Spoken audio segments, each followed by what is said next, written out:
Hello everyone. आज हम case scenario में डिस्कस कर रहे हैं chapter number 10 review of financial information की केस स्टडी को। इस चैप्टर के अंदर दो स्टैंडर्ड्स हैं जो हमें कवर करने होते हैं, एक SRE 2400 एंड सेकंड SRE 2410। तो पहले तो चेक कर लेते हैं इस चैप्टर की केस स्टडी कहां से ली गई है। इस चैप्टर में सिर्फ हमारे पास एक केस स्टडी है जो 2410 पर बेस्ड है, और यह भी केस स्टडी मटेरियल की केस स्टडी है। इसके अलावा इस चैप्टर की और कोई केस स्टडीज आरटीपीज में, एमटीपीज में या पास्ट एग्जाम में एज सच अवेलेबल नहीं थी। चलिए स्टार्ट करते हैं SRE 2410 की केस स्टडी को।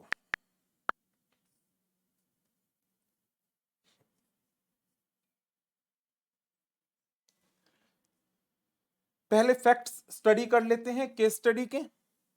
Below is given an incomplete draft text of the review report on the review of financial results of the Fast Operation Limited, a listed company in accordance with the SEBI regulations. The review is a compulsory requirement under the SEBI LODR regulation. The incomplete area of the report are marked as blanks XXXX. Independent auditor's review report on a review of interim stand-alone financial result। यदि आप SRE 2400 and 2410 की applicability को देखते हैं तो 2410 apply होता है जब इंटरिम फाइनेंशियल इंफॉर्मेशन का review by the independent auditor किया जा रहा है। तो SRE 2400 कब अप्लाई होगा? यदि फाइनेंशियल इंफॉर्मेशन का रिव्यू किया जा रहा है by practitioner other than independent auditor.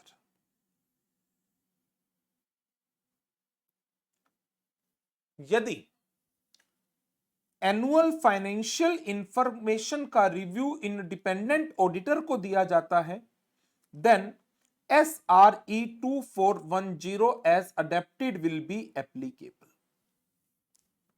इसका मतलब यदि आप फाइनेंशियल इंफॉर्मेशन का रिव्यू इंडिपेंडेंट ऑडिटर से करा रहे हैं और यदि वो फाइनेंशियल इंफॉर्मेशन इंटरिम है या एनुअल है, एज द केस में बी 2410 ही एप्लीकेबल होगा। लेकिन if the review is being performed by the practitioner other than the independent auditor तो 2400 अप्लाई होता है। तो यहां पर भी इस रिपोर्ट का टाइटल आप देखें तो independent auditors review report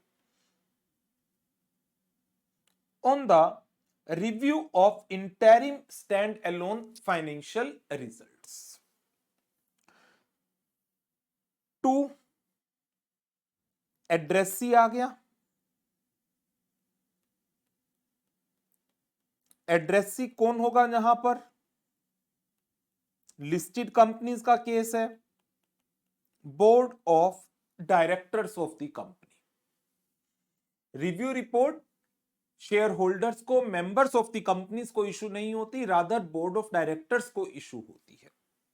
we have reviewed the accompanying stand-alone unaudited financial results of Fast Operations Limited for the quarter and 6 months ending 30th September 2024 being submitted by the company pursuant to the requirement of Regulation 33 of the SEBI LODR Regulation 2015 as amended.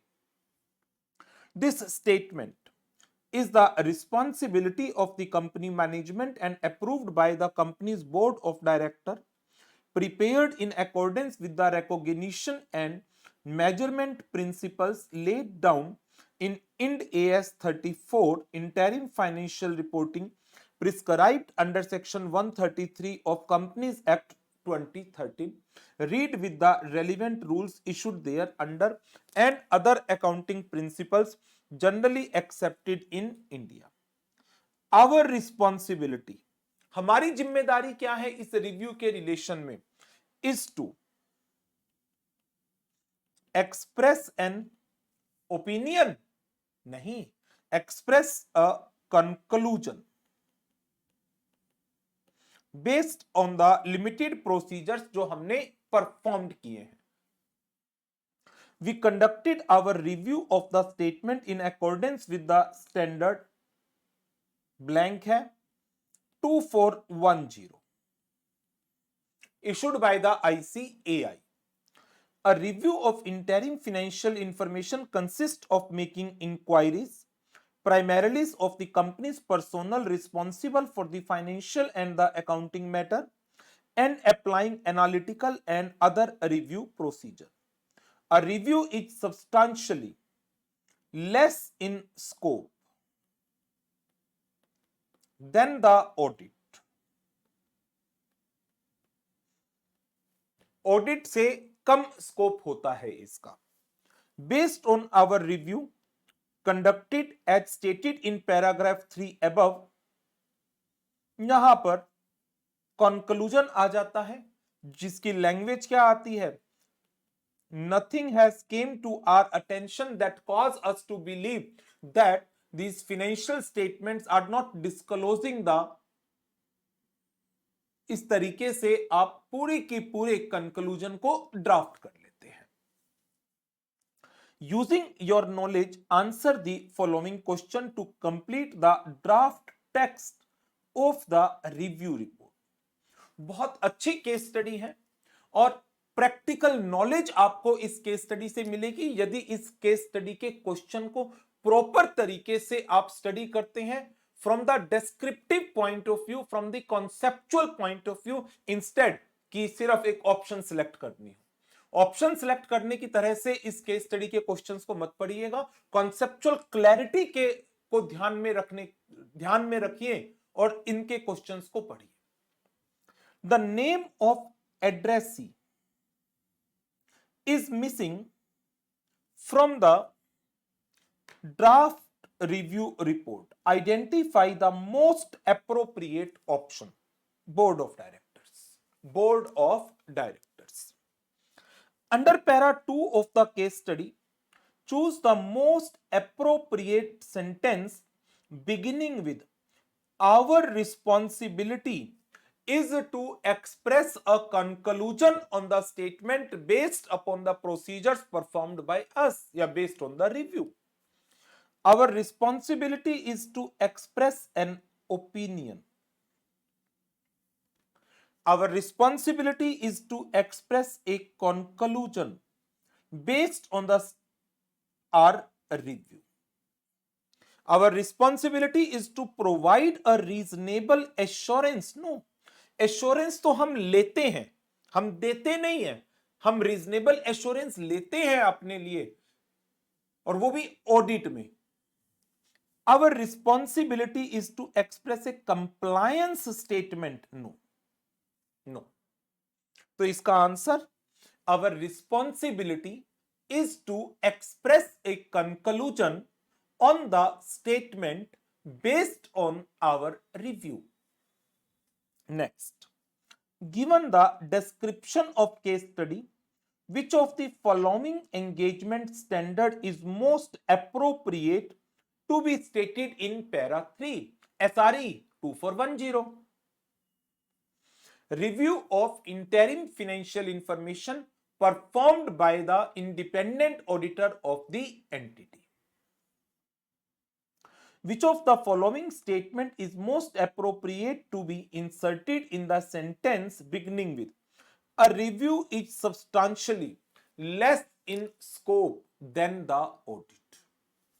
Broader in scope गलत, broader in scope गलत, narrower in scope चलेगा, चलेगा, less की जगह narrower लगा रखा है, चलेगा।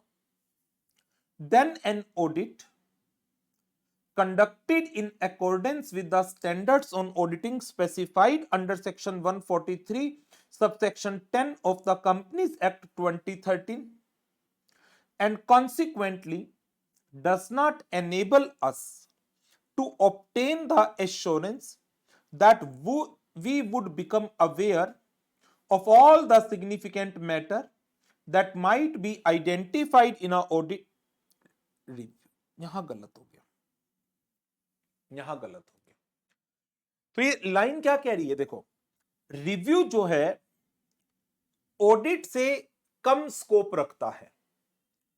ऑडिट वो जो as per standards on auditing prescribed under section 143(10) में बताई गई है, एंड इसीलिए हमें एश्योरेंस नहीं लेना, वो एश्योरेंस जो यदि हम ले लेते तो हमें सारे सिग्निफिकेंट मैटर्स के बारे में पता चल जाता जो ऑडिट के अंदर पता चलता है।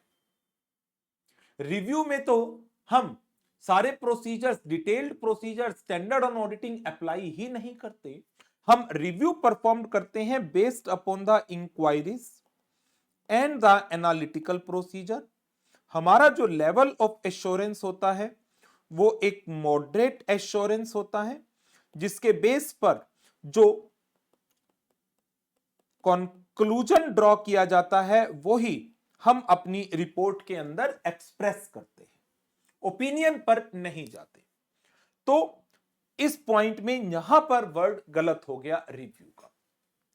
अ review is substantially less in scope than an audit conducted in accordance with the standard on auditing specified under section 143(10) of the Companies Act 2013 and consequently does not enable us to obtain the assurance।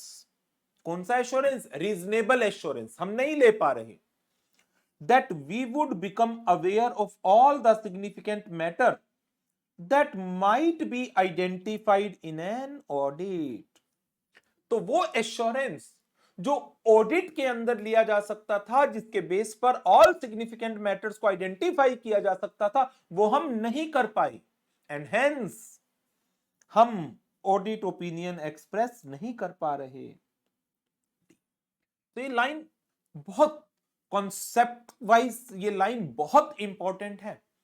तो जो review है उसका scope audit से कम होता है, and hence auditor जो है conclusion express करता है, और वो कंक्लूजन बेस्ड होता है लिमिटेड एश्योरेंस पर, जिसे आप मॉडरेट एश्योरेंस का नाम भी देते हैं, और इसीलिए कोई ऑडिट ओपिनियन एक्सप्रेस नहीं हो पाती। Complete the paragraph 4 of the case study. Paragraph 4 में हमारा कंक्लूजन आना है, ये भी बहुत इंपॉर्टेंट कॉन्सेप्ट है। Nothing has came to our attention that cause us to believe that accompanying statement prepared in accordance with the recognition and measurement principle laid down in the Ind AS and other accounting principles generally accepted in India has not disclosed the information required to be disclosed in terms of regulation 33 of the SEBI LODR, including the manner in which it is to be disclosed or that it contain any material misstatement। बिल्कुल सही है, हमारी attention में, हमारी knowledge में ऐसा कुछ भी नहीं आया that cause us to believe, जिसके कारण हमें मजबूर होना पड़ता ये मानने के लिए कि जो ये अकम्पनिंग स्टेटमेंट है, ये जो बनाई गई है in accordance with the recognition and measurement principle laid down in Ind AS and other accounting principles generally accepted in India, कि ये स्टेटमेंट वो इंफॉर्मेशन डिस्क्लोज नहीं कर रही है। मेरे सामने ऐसा कुछ नहीं आया कि जो रेगुलेशन 33 के अंदर इंफॉर्मेशन का डिस्क्लोजर मांगा गया है वो इंफॉर्मेशन का डिस्क्लोजर इस स्टेटमेंट ने नहीं दिया। क्या इसका यह मतलब है कि डिस्क्लोजर दे दिया? नहीं। क्यों? क्योंकि मैंने रीजनेबल एश्योरेंस तो लिया ही नहीं। ध्यान दीजिएगा इस बात पर। एक होता है रीजनेबल एश्योरेंस, जहां पर आप कहते हैं डिस्क्लोजर्स गिवन आर करेक्ट या disclosures given are true and fair. True and fair correct word use नहीं करेंगे। मैंने सफिशिएंट एप्रोप्रिएट एविडेंसेस कलेक्ट किए हैं इस कंक्लूजन पर पहुंचने के लिए disclosures given are true and fair. लेकिन एक होता है लिमिटेड एश्योरेंस कि मैंने तो लिमिटेड प्रोसीजर्स परफॉर्म किए हैं like inquiry and analytical procedure, और उसके बेस पर मैं ये कह सकता हूं मेरे सामने ऐसा कुछ नहीं आया कि ये financial statements required disclosure show नहीं कर रही। Nothing has came to our attention that caused us to believe that the required information is not disclosing this। लेकिन इसका यह मतलब नहीं है कि डिस्क्लोजर दिए गए हैं मैं उसकी पुष्टि करता हूं, मैं उसे कंफर्म करता हूं। नो। क्यों? क्योंकि मेरे प्रोसीजर्स लिमिटेड थे। मैं आपकी फाइनेंशियल स्टेटमेंट के ऊपर कोई ओपिनियन नहीं दे रहा ट्रू एंड फेयर की। क्यों? क्योंकि मेरे प्रोसीजर्स लिमिटेड थे और उन प्रोसीजर्स के बेस पर मेरे सामने कुछ गलती नहीं आई। हो सकता है इसमें गलतियां हो बट मेरे सामने कुछ नहीं आया। दैट इज द रीजन हम इसको एक लिमिटेड एश्योरेंस बोलते हैं। अब देखो BCD बड़े अच्छे कॉन्सेप्ट बिल्टअप करेंगे आपके यदि आप इन स्टेटमेंट्स को बहुत बारीकी से पढ़ेंगे और पॉइंट ए से डिफरेंशिएट करते चलेंगे। Nothing has come to our attention that cause us to believe that the accompanying statement prepared in accordance with the recognition and measurement principle laid down in the efforts at Indian accounting standard and other accounting principles generally accepted in India has disclosed the information required to be disclosed। ये जो statement है ना ये चलती है एक negative assurance की form में। Due to the use of the word nothing has came to our attention that cause us to believe that accompanying financial statement has not disclosed the information. मेरे सामने ऐसा कुछ नहीं आया कि जिसके बेस पर मैं ये कह सकूं कि जो इंफॉर्मेशन रेगुलेशन 33 में रिक्वायर्ड थी डिस्क्लोजर वो डिस्क्लोज नहीं की गई है। मेरे सामने ऐसा कुछ नहीं आया कि डिस्क्लोजर नहीं दिए गए। मैं ये नहीं कह रहा डिस्क्लोजर दे दिए गए, मैं ये कह रहा हूं मेरे सामने ऐसा कुछ नहीं आया कि डिस्क्लोजर नहीं दिए गए। तो एक लेवल ऑफ एश्योरेंस है जो रीजनेबल से नीचे चल रहा है। एक तो होता है मैं बिल्कुल क्लीन चिट कह दूं राम तुम बहुत समझदार हो, तुम बहुत समझदार हो, ये तो हो गया बिल्कुल सीधा स्पष्ट कहना। मुझे मेरे सामने ऐसा कुछ नहीं आया कि जिसके बेस पर मैं ये कहूं कि तुम बेवकूफ हो। इसका मतलब मैं तुम्हें समझदार नहीं कह रहा, तुम बेवकूफ नहीं हो ऐसा मेरे सामने कुछ नहीं आया। तो मेरे सामने ऐसा कुछ नहीं आया कि जिससे मुझे ये लगे कि इंफॉर्मेशन डिस्क्लोज नहीं कर रखी। लेकिन मैं ये भी नहीं कह रहा कि आपने डिस्क्लोजर सारे दे रखे हैं। क्यों? क्योंकि मैंने इतने डिटेल्ड प्रोसीजर परफॉर्म ही नहीं करे जिससे मैं ये चेक कर सकूं कि क्या आपने सारे डिस्क्लोजर दिए या नहीं दिए। मैंने तो सिंपल दो छोटे छोटे प्रोसीजर करे थे, एक इंक्वायरी और दूसरा एनालिटिकल प्रोसीजर। ना मैंने वाउचिंग परफॉर्म की ना मैंने डिटेल्ड वेरिफिकेशन की, तो मैं कैसे कह दूं कि सारे डिस्क्लोजर दे रखे हैं। तो यहां पर तो नेगेटिव एश्योरेंस के अंदर आपने यहां तो लिख दिया nothing has come to our attention और आगे लिख दिया हैज डिस्क्लोज द इंफॉर्मेशन। तो ये तो वैसे ही गलत हो गया, आपस में कॉन्ट्राडिक्शन आ गई। नॉट कैंसल नहीं हुए, नथिंग हैज नॉट आता तो ये आपस में कैंसल होकर के एक एश्योरेंस बन जाता। आगे ये उसने क्या करा, नथिंग काट दिया, ये उसने रीजनेबल एश्योरेंस की लैंग्वेज यूज कर ली। The accompanying statement prepared in accordance with the recognition and measurement principle laid down in the aforesaid Indian accounting standard and other accounting principles generally accepted in India has disclosed the information required to be disclosed in terms of SEBI LODR as amended, including the manner in which it is to be disclosed. Reasonable assurance तो आप दे ही नहीं सकते, इतने detailed procedure perform नहीं करे, इतने evidences आपने collect नहीं करे, how you can give the reasonable assurance statement? The accompanying statement prepared in accordance with the recognition and measurement principle laid down in the aforesaid Indian AS and other accounting principle has disclosed the information required to be disclosed in terms of regulation 33 of the SEBI LODR, including the manner in which it is to be disclosed. It does not contain any material misstatement. और देखो और आगे बढ़ गया, ये तो audit opinion भी दे रहा है, and give a true and fair view of the state of affairs. इसने कम से कम तीसरे पॉइंट ने ट्रू एंड फेयर ओपिनियन नहीं दी, लेकिन रीजनेबल एश्योरेंस दिया। इसने तो ट्रू एंड फेयर ही लिख दिया, ये तो पूरी तरह से गलत है रिव्यू के अंदर। तो इसका आंसर आएगा ए। सो this is about the case study of chapter number 10 on SRE 2410। एक सिंगल केस स्टडी थी हमारे पास इस चैप्टर से, तो इस केस स्टडी को भी हमने कवर कर लिया। इस सेशन को भी यहीं पर ओवर करेंगे और नेक्स्ट सेशन के अंदर, नेक्स्ट वीडियो में हम चैप्टर नंबर 11 की केस स्टडी को डिस्कस करेंगे। ठीक है, thank you very much, good bye.